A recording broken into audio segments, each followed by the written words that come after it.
लग जा गले के फिर। সুরের মূর্ছনায় আন্দোলিত করেছেন উপমহাদেশের কোটি কোটি সঙ্গীত পিপাসু মানুষের হৃদয় আরাধ্যা দেবী লতা মঙ্গেশকর। তিনি এই লোকে না থাকলেও আছেন সুরে সুরে জীবনের সাথে মিশে, পরম আত্মীয় হয়ে। প্রতিটি সম্পর্কের দহনে যত জ্বলেছেন লতা, ততই যেন ক্ষুরোধার হয়েছে তার কোকিল কণ্ঠ। প্রেমের সম্পর্কে ঘা খেয়ে গানকে কিভাবে জীবন সঙ্গী বানাতে হয়, সেই সাধনা আজীবন করে গেছেন সুর সম্রাজ্ঞী। সেই সময়ে বোম্বে ইন্ডাস্ট্রির পরিচিত মুখ সি রামচন্দ্র, প্রখ্যাত সঙ্গীত পরিচালক ও গায়ক। রামচন্দ্রর গায়িকা হিসেবে প্রথম পছন্দের ছিলেন নূরজাহান, কিন্তু নূরজাহান পাকিস্তান চলে যাওয়াতে তার বিকল্প হিসেবে লতাকে নেন তিনি। লতা মঙ্গেশকর রামচন্দ্র জুটি হিন্দি ফিল্ম জগতের গানে বাঁকবদল জুটি হয়ে ওঠে। আনারকলি ছবিতে লতাকে দিয়ে রামচন্দ্র যেসব গান গাওয়ান তা আজও অবিস্মরণীয়। তবে শুধু গানেই দুজনের সম্পর্ক সীমাবদ্ধ ছিল না, গড়িয়েছিল আরও গভীরে। শীর্ষের অনুভূতি থেকে মুক্তি দেয় মাত্র 30 সেকেন্ডে। Pepsodent sensitive expert.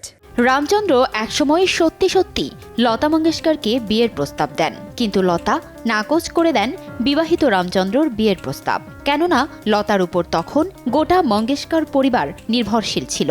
পরবর্তীতে লতা রামচন্দ্রর মুখ দেখা দেখি বন্ধ হয়ে যায়।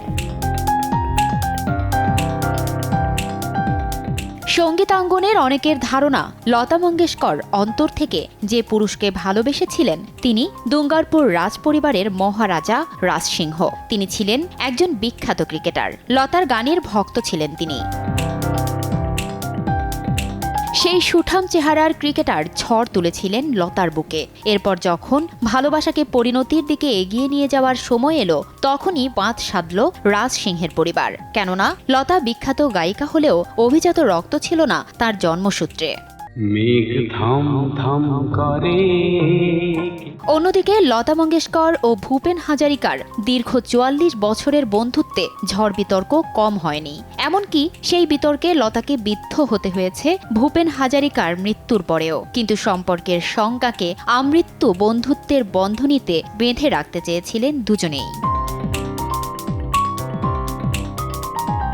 যাযাবরের কাছে কোকিল কণ্ঠী ছিলেন সাক্ষাৎ সরস্বতী, আর কোকিল কণ্ঠীর কাছে যাযাবর গায়ক ছিলেন জীবন ও প্রাণশক্তির অপর নাম। মুম্বাইয়ের হাসপাতালে যখন রোগশয্যায় শুয়ে ভূপেন হাজারিকা, তখন লতা মঙ্গেশকরের গানই চালিয়ে রাখতেন ছায়া সঙ্গিনী কল্পনা লাজমি।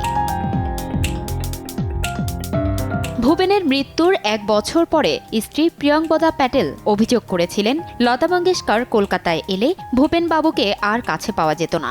লতাকে নিয়ে তার ও প্রিয়ঙ্বদার মধ্যে টানাপোড়েনের ছবি ফুটে উঠেছিল ভূপেন বাবুর আত্মজীবনী আমি এক যাযাবরেও।